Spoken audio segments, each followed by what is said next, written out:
Hey FBC, Francisco here with June's book of the month, When I Don't Desire God.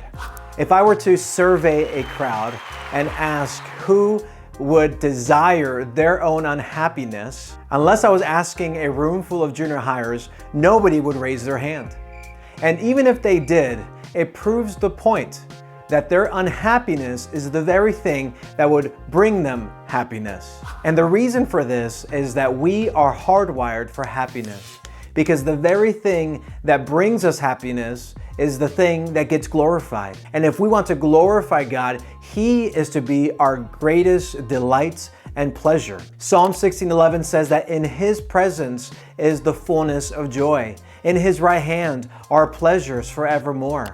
They're not theirs just merely so that we acknowledge that they're there or even aspire to grab those things, but to actually apprehend and take hold of the fullness of joy that is found in Christ alone. It is the reason why the man who finds a treasure hidden in the field, in his joy, goes and sells everything he has to lay hold of that treasure.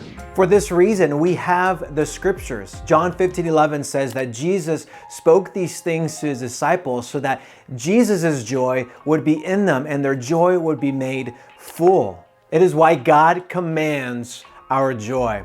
Psalm 32:11, He says, "Be glad in the Lord." Philippians 4:4 says to rejoice always. Again, I say rejoice. If joy is a command, if delighting and finding our pleasure and satisfaction in Christ is expected of us as believers, why is it so hard to do so? Why doesn't it come so naturally to maintain our joy? Why do we find ourselves often struggling with the psalmist when he says, "Restore to me the joy of your salvation"? It's for this reason that John Piper has written this book. He wants to help us fight for joy in pursuing the things that make joy in Christ possible. So come by the book table this month and pick up your copy of When I Don't Desire God.